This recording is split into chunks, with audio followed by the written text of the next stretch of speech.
रेती मिळाली पाहिजे, 5 ब्रास घरकुलवाल्यांना मोफत मिळाली पाहिजे म्हणून हर्रास करून त्याचा लिलाव केला होता. धामणगाव तालुक्यामधल्या सुद्धा 2 घाटांचा म्हणजे बोरगाव निस्ताने आणि गोकुळसरा यांचा सुद्धा लिलाव प्रस्तावाद्वारे सरकारने केला, प्रशासनाने म्हणजे विशेषतः कलेक्टरने. आणि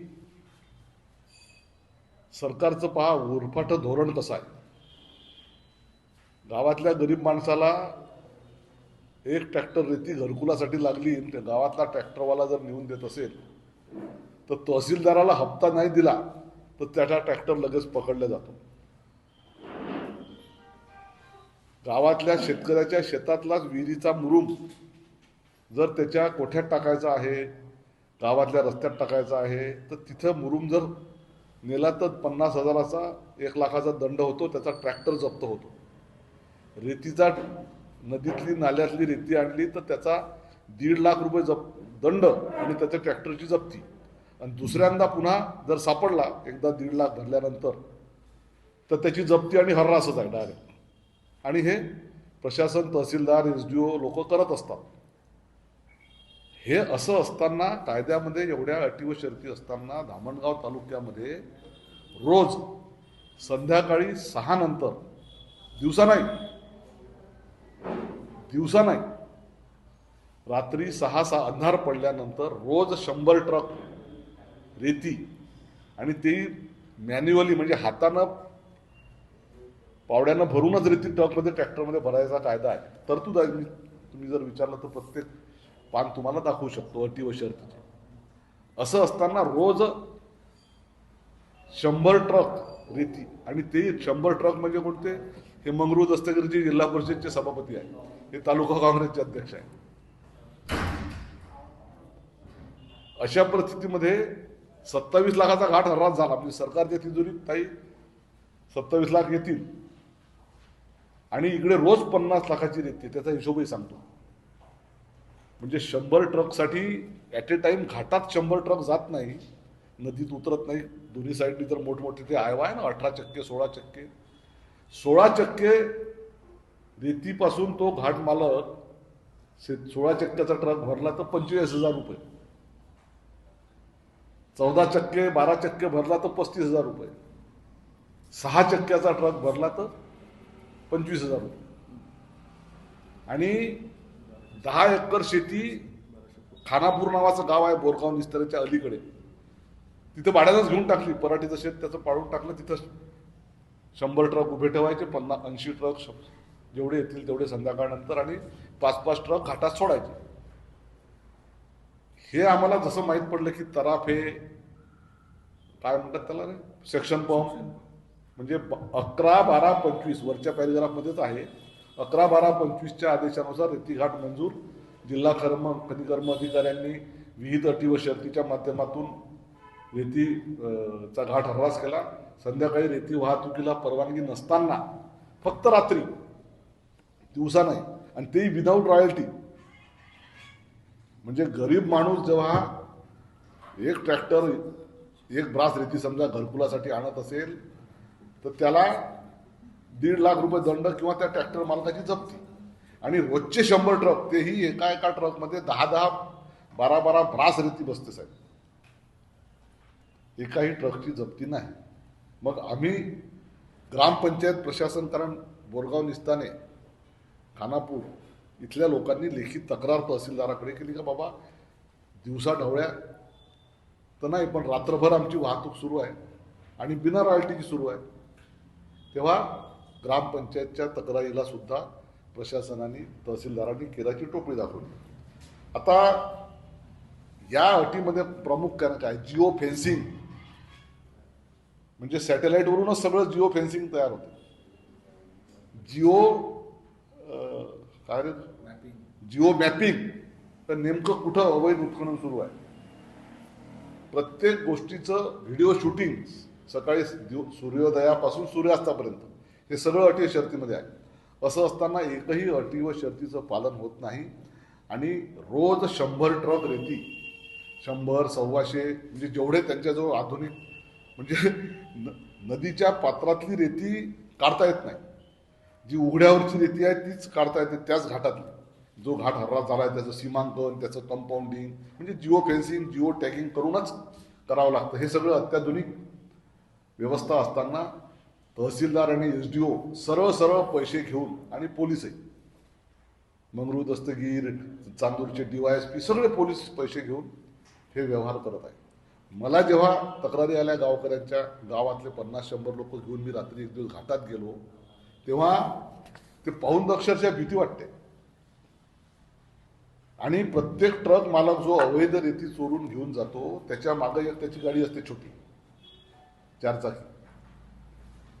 म्हणजे पोलीस कुठून येऊन राहिले, तहसीलदार कुठून येऊन राहिले, आणि यांच्या ड्युट्या लागल्या घाटात RIच्या, रेव्हेन्यू इन्स्पेक्टरच्या, प्रत्येकाच्या रात्रीच्या दिवसाच्या. हे सोयीस्करपणे पैसे खाऊन RI तहसीलदार एकावरही कारवाई करत नाही. बिना रॉयल्टीची म्हणजे काय, हे 27 लाखही त्याला भरावं लागणार नाही. जे 27 लाखाचा हर्रास झाला ना, ते 27 लाखही भरावं लागणार नाही, कारण रॉयल्टीच्या पासेसच नाही त्यांच्याजवळ. आणि जिथून ट्रक पास होत आहेत म्हणजे चांदूरच्या तहसीलदाराला हप्ता, तिवशाच्या तहसीलदाराला हप्ता, तिकडे धामणगावच्या तहसीलदाराला हप्ता, पुलगावला चालला तर पुलगावच्या तहसीलदाराला हप्ता, पुलगावच्या पोलिसला हप्ता, आणि इकडे बाबुळगाव, आमचं बाबुळगाव लागून आहे आमच्या धामणगाव तालुक्याला, त्याला हप्ता, नांदगावपर्यंत ट्रक चालले रेतीचे त्याला हप्ता. हे सगळे तहसीलदार, आणि अमरावतीपर्यंत म्हणजे अमरावतीचा तहसीलदार जेवढे पोलीस स्टेशन रस्त्यात आहेत त्या सगळ्यांना हप्ते. त्याचे रेट हे जे म्हणजे रेती भरून द्यायचे रेट मला माहीत आहे, 12 चक्का, 18 चक्का, 16 चक्का, पण या तहसीलदार पोलीस प्रशासनाच्या आशीर्वादाशिवाय हे शक्य नाही. हप्ते घेतल्याशिवाय हे शक्य नाही. आणि म्हणून आम्ही, जसं आम्हाला माहीत झालं 27 लाखाचा घाट, रोजचे काका 100 ट्रकचा मी हिशोब लावला, ॲव्हरेजमध्ये 25,000 रुपये ट्रक पडतो. म्हणजे 45,000वाला ट्रक 16 चक्का आणि 6 चक्केवाला 15,000, ॲव्हरेजमध्ये 100 ट्रकचे कमीत कमी रोजचे 50 लाख रुपये चालले. आणि छोट्या गाड्याच नाही, आता त्या खटारा ट्रक कोणी 6 चक्के वापरतच नाही, डायरेक्ट 18 चक्के 16 चक्केवालेच ट्रक आहे. आणि सगळी रेती पाण्यातून काढायची, पाण्यातून काढून सक्शन पंपनी याच्यावर आणायची, तिथं JCPनी पोकलँडनी भरून द्यायची. सगळं म्हणजे इतकं बेमालूम सुरू आहे आणि उघडपणे सुरू आहे की त्याचा तुम्ही अंदाज. आणि हे सगळं आमच्या इथल्या प्रताप अडसडच्या आणि त्याच्या बहिणीच्या आशीर्वादाने सुरू आहे. मी लेखीत दिलेलं आहे तुम्ही. आणि हे सगळं झाल्यानंतर मी जेव्हा घाटात 1 जानेवारीला गेलो, माझ्यासोबत सुरेश भाऊ निमकर होते, आमचे तालुका अध्यक्ष होते वानखडे साहेब, तर ते चित्र पाहिलं मी तर अक्षरशः अंगावर काटे आणणार आहे. त्याच्या आधी हे मी जेव्हा 1 जानेवारीला गेलो घाटात, त्याच्या आधी मी लेखी तक्रारी केल्या, तेही दिलेलं आहे 1 जानेवारीच्या आधी, की बा असा असा घाट हर्रास झाला 12 डिसेंबरला, आणि आता इथून पोकलँड JCPच्या माध्यमातूनच उत्खनन होईल. लोकांचे साहेब झुरे असतात ना, म्हणजे घाटाला लागून लोकांची शेती आहे, त्या शेतीत त्या घाटात जायसाठी रस्ता करताना अक्षरशः नदीचे घाट करून टाकले पोकलँडने. आणि जे छोटे छोटे नाले त्या वर्धा नदीला येऊन मिळतात त्याच्यात समजा एखादा अधिकारी गेला, एखादा पोलीसवाला गेला का त्याच्यात ते लपवून देतात. कारण पोकलँडनं JCPनं नाला एवढ्या मोठ्या वर्धा नदीचे 20-20, 30-30 फूट उंचीचे घाट करून रस्ता करून राहिले, तर ते, आणि हे सगळं करता येत नाही. सगळं राजरोस सुरू आहे.